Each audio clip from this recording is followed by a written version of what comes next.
বাংলাদেশের শিক্ষা ব্যবস্থার সাথে যারা জড়িত আছেন, বিশেষ করে অভিভাবক, ছাত্রছাত্রী এবং চাকরি প্রত্যাশী, তাদের জন্য আজকের এই ভিডিও। আমরা পুরো ভিডিওতে আপনাদের দেখানোর চেষ্টা করব আইসিটিতে দক্ষতার অভাব কী ধরনের গোপনীয় ভয়ঙ্কর পরিণতি আমাদের জন্য অপেক্ষা করছে।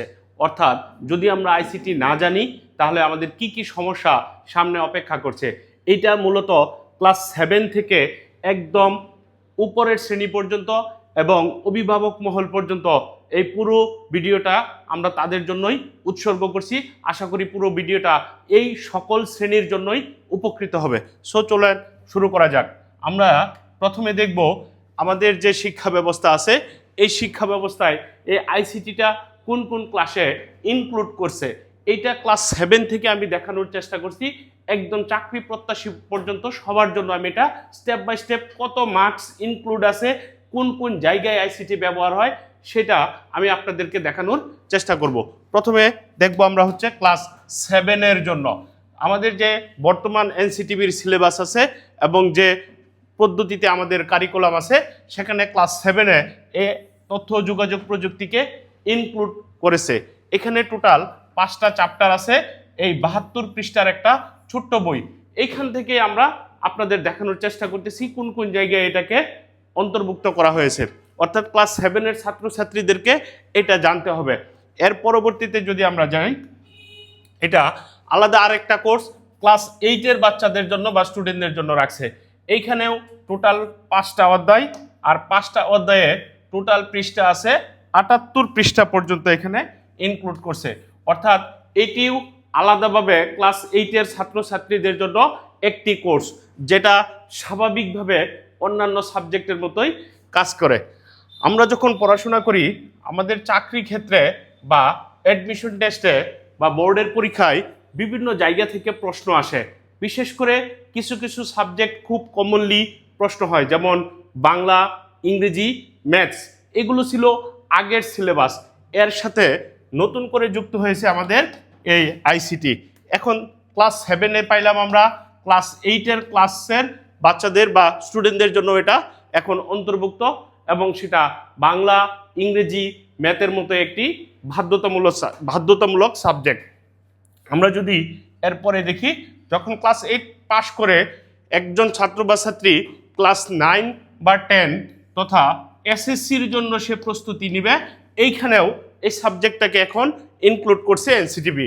অর্থাৎ এইখানে 6টা অধ্যায় আছে।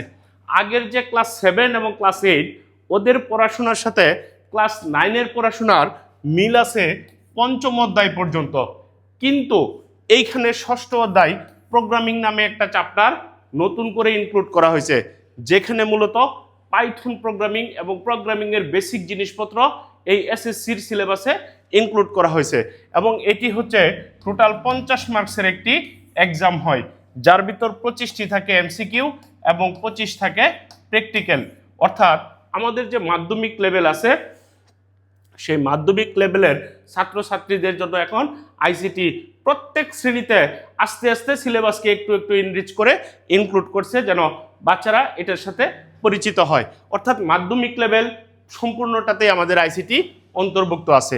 মাধ্যমিক থেকে একটা স্টুডেন্ট পাশ করার পর সে যখন উচ্চ মাধ্যমিকে যাবে, এইখানে দেখেন এসে একটি কমন সাবজেক্ট বাংলা, ইংরেজির মতো আইসিটি।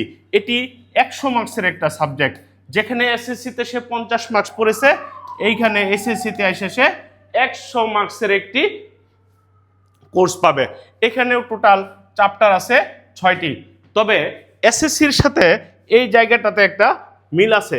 এসএসসিতে আইসা সর্বশেষ যে চ্যাপ্টারটা ইনক্লুড হয়েছে পাইথন, ওইটার সাথে আইসা এইখানকার 5ম অধ্যায় আবার ইনক্লুড করা আছে, এইটাও প্রোগ্রামিং। এইখানে শেখানো হবে বাচ্চাদেরকে বা স্টুডেন্টদেরকে সি প্রোগ্রামিং। অর্থাৎ যখন সে এসএসসিতে পড়বে সে শিখবে পাইথন, যখন সে এইচএসসি লেভেলে পড়বে সে শিখবে আইসা সি। অর্থাৎ প্রোগ্রামিংকে আস্তে আস্তে ইনক্লুড করা হচ্ছে। এই হচ্ছে বাংলাদেশি শিক্ষা ব্যবস্থায় মাধ্যমিক এবং উচ্চ মাধ্যমিক স্তরে আইসিটির বিচরণ। কিন্তু যখন সে উচ্চ মাধ্যমিক পাশ করে সে অ্যাডমিশন টেস্টে যাবে, কিছু কিছু বিশ্ববিদ্যালয় অ্যাডমিশন টেস্টে এইটাকে ইনক্লুড করে। কখনো কখনো বেশি মার্কসের প্রশ্ন হয়, কখনো কখনো কম হয়, বিশেষ করে যে সমস্ত বিশ্ববিদ্যালয়গুলোর ভর্তি পরীক্ষায় ইউনিভার্সিটি অ্যাডমিশন টেস্টে এই প্রশ্ন আসে, সেটি হচ্ছে রাজশাহী বিশ্ববিদ্যালয়ে অনেক প্রশ্ন আসে, গুচ্ছতে অনেক প্রশ্ন আসে এই আইসিটি থেকে। এখন এর সাথে জাহাঙ্গীরনগর বিশ্ববিদ্যালয়, পাশাপাশি এখানে আমরা ঢাকা বিশ্ববিদ্যালয়, সাস্ট, চিটাং বিশ্ববিদ্যালয় এবং জগন্নাথ বিশ্ববিদ্যালয়, এই জায়গাগুলোতেও প্রশ্ন আসে। সো মাধ্যমিক এবং উচ্চ মাধ্যমিক পাশ করার পর সে যখন তার অনার্স বা অন্যান্য জায়গায় অ্যাডমিশনের জন্য যাবে, সেখানে সে এই আইসিটিকে অন্তর্ভুক্ত পাবে। সো এটি অত্যন্ত গুরুত্বপূর্ণ একটি সাবজেক্ট, যেটি কেউ অবহেলা করলে সে তার রেজাল্ট খারাপ হয়ে যেতে পারে, তার বিশ্ববিদ্যালয়ে ভর্তির প্রক্রিয়া সে খারাপ করতে পারে। ইভেন এই সাবজেক্টের ফেলের হারও বাংলাদেশের একদম টপ লেভেলে যে কয়টা সাবজেক্ট আছে ফেলের দিক দিয়ে, সেটা অর্থাৎ ইংরেজি, আইসিটি, এগুলোতে ফেলের সংখ্যা সবচেয়ে বেশি। এবং যে সমস্ত স্টুডেন্ট বোর্ডের তার পজিশন ধরে রাখে, সেটা ধরে রাখার কারণও এই সাবজেক্টটি। অর্থাৎ কোনো স্টুডেন্ট এই সাবজেক্টে মার্কস পাচ্ছে 95+, আবার কোনো স্টুডেন্ট পাচ্ছে অনেক কম। কারো ফাইনাল জিপিএ 5টাই ছুটে যাচ্ছে এই সাবজেক্টের জন্য। সো এটি অত্যন্ত গুরুত্বপূর্ণ সাবজেক্ট, যেটি অবহেলা আমাদের পক্ষে করা সম্ভব না। এবার উচ্চ মাধ্যমিক পাশ করার পর বিশ্ববিদ্যালয়ে ভর্তি হওয়ার পর যখন সে চাকরির বাজারে হাঁটা শুরু করে, তখন এসা বিসিএস পরীক্ষাই হচ্ছে বাংলাদেশের জাতীয় একটি পরীক্ষা, যেখানে সবাই এটাতে পার্টিসিপেট করার চেষ্টা করে। অনেকেই সফল হয়, আবার অনেকে সফল হয় না।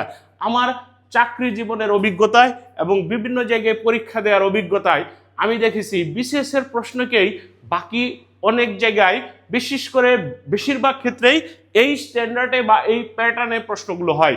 সো বিসিএস এ এইখানে আইসিটিকে ইনক্লুড করছে। বিসিএস পরীক্ষা মূলত 3 টাইপের হয়। একটি হচ্ছে প্রিলিমিনারি পরীক্ষা, তার পরবর্তীতে রিটেন পরীক্ষা এবং তার পরবর্তীতে ভাইভা পরীক্ষা। এই বিসিএস প্রিলিমিনারিতে যেটা আছে, সেইখানে আইসা টোটাল 20 মার্কস, এই 20 মার্কস ইনক্লুড করা আছে আইসিটিতে। আমি যদি দেখাই রিটেন যে সিলেবাস, সেখানে 25 মার্কস আছে আইসিটিতে। সো বিসিএস এর প্রিলি, রিটেন, এই দুই জায়গায় উতরানোর জন্য আইসিটি একটা বড় নিয়ামক হিসাবে দাঁড়িয়েছে। এর পরবর্তীতে যদি আমরা দেখি বিভিন্ন ধরনের নন ক্যাডার পরীক্ষা। আমি একটু আগে বলতেছিলাম বিসিএস এর প্রশ্নের প্যাটার্ন অনুযায়ী বাকি নন ক্যাডারের প্রশ্নগুলো হয়। সো এখানেও আইসিটি ইনক্লুড আছে। সো এই ক্ষেত্রেও আমাদের আইসিটি জানা প্রয়োজন। এর পরবর্তীতে যদি আমরা দেখি বাংলাদেশের বিসিএস এর পরবর্তী যে পছন্দের তালিকার শীর্ষের যে চাকরিটা বা চাকরিগুলো আছে, সেটা হচ্ছে ব্যাংকের চাকরি। ব্যাংকের চাকরির ভিতর আবার বাংলাদেশ ব্যাংকের এডি বা এই টাইপের যে চাকরিগুলো আছে, সেইখানে একদম স্পষ্ট করে উল্লেখ করা আছে যে আইসিটি থেকে প্রশ্ন হবে 10 মার্কসের। একদম রিসেন্টলি যে সিলেবাসটা আপডেট হয়েছে, সেখানে কিন্তু স্পষ্ট করে দেওয়া আছে এই যে দেখ আইসিটিতে 10 মার্কস ইনক্লুড। সো ব্যাংকের চাকরি, এইটার পরবর্তীতে যে কম্বাইন্ড ব্যাংকগুলো আছে, সে কম্বাইন্ড ব্যাংকের সিলেবাসেও একদম স্পষ্ট করে উল্লেখ করা আছে আইসিটির জন্য মার্কস হচ্ছে 10। অর্থাৎ এই ব্যাংকের চাকরি আবার বাংলাদেশ ব্যাংকের এডির চাকরিকে ফলো করে। সো ওই অনুযায়ী কম্বাইন্ড ব্যাংক, বিশেষ করে সরকারি যে ব্যাংকগুলো আছে, সেগুলোর পরীক্ষাতে এই আইসিটি আমাদের ইনক্লুড আছে। এর পরবর্তীতে যদি আমরা যাই প্রাইভেট ব্যাংক, প্রাইভেট ব্যাংকের একটা বড় অংশই আইসিটির এমসিকিউ পোর্শন থেকে আসে।